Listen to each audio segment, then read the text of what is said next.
Oui, maître. Ouais, vous savez, maître, le droit pénal, même si on n'est pas spécial, il est très clair et précis. On ne divague pas devant le tribunal criminel. Ou c'est ça, ou c'est pas ça. Alors, je voudrais dire quoi? M. Toumba dit clairement ici, devant le président, qu'aujourd'hui, sa déclaration, que le tribunal n'a qu'à prendre compte de ce qu'il va dire. Ça veut dire toute la vérité sur les événements du 28 septembre. À cette occasion, il aurait dit qu'il est allé me chercher au stade. À ce niveau, maître, je n'ai plus de débat à faire. Je laisse soin au tribunal d'analyser. Je ne peux plus donner une autre idée. Je vous remercie, je continue. Lors de la même interview, vous aviez déclaré que vous étiez parti au stade avec des éléments pour agir. Je parle de commandant Toumba. Que vous étiez parti au stade avec vos hommes pour agir. Reprenez s'il vous plaît, on ne vous a pas compris. Et dit, lors de la même interview, le commandant Toumba a déclaré s'être rendu au stade avec ses hommes pour agir. Je veux savoir, Monsieur le Président, qu'est-ce qu'il a voulu dire par agir, sachant bien qu'il y a eu des cas de viol, des cas de mort et des cas de disparus au stade ce jour-là.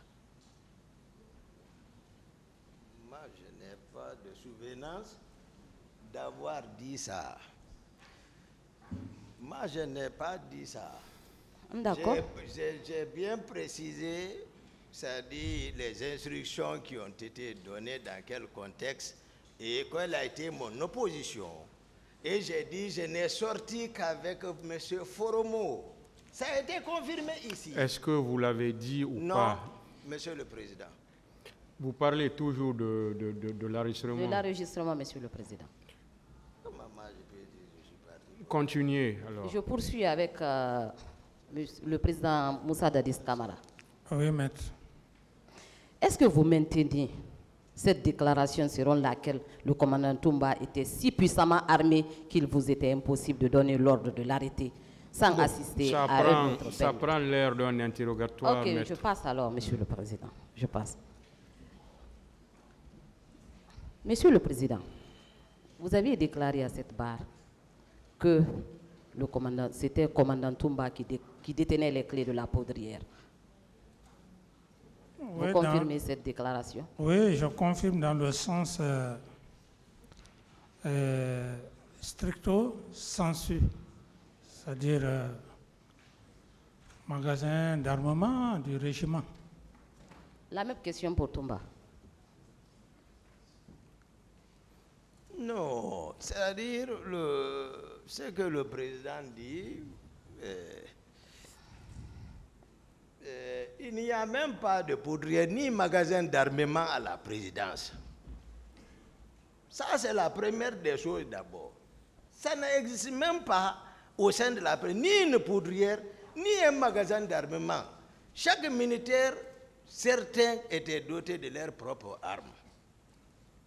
Ça, c'est comme ça. Si le président dit aujourd'hui, moi j'ai dit le contexte.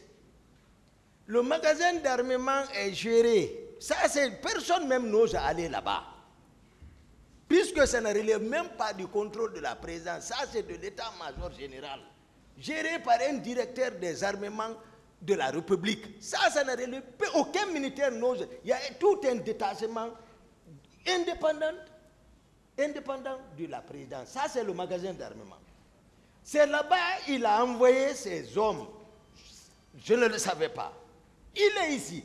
Moi, je me demande même à quoi sert ici, c'est-à-dire à penser à tout, sans réconciliation, etc., etc. Aller où, sans dire la vérité au peuple.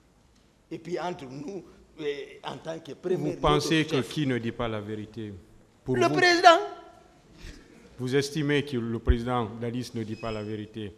Je vous dis, ça me ronge. Au fond de mon cœur. Ah, Monsieur Kamara. Ouais, Vous avez entendu M. Diakité qui Ouais. estime que vous ne dites pas la vérité. Oui, Monsieur le Président, puisque c'est lui qui a le monopole de la vérité, moi, je ne considère pas ce qu'il dit. Ce qui est important, c'est votre tribunal, c'est ce que je déclare devant votre tribunal. Le tribunal doit considérer les déclarations de qui? Le tribunal va considérer soit ma déclaration, soit sa déclaration en fonction de la conviction du tribunal. Continuez, maître. Je vous remercie, Monsieur le Président. C'est juste ces questions. Je pense que la partie civile a terminé.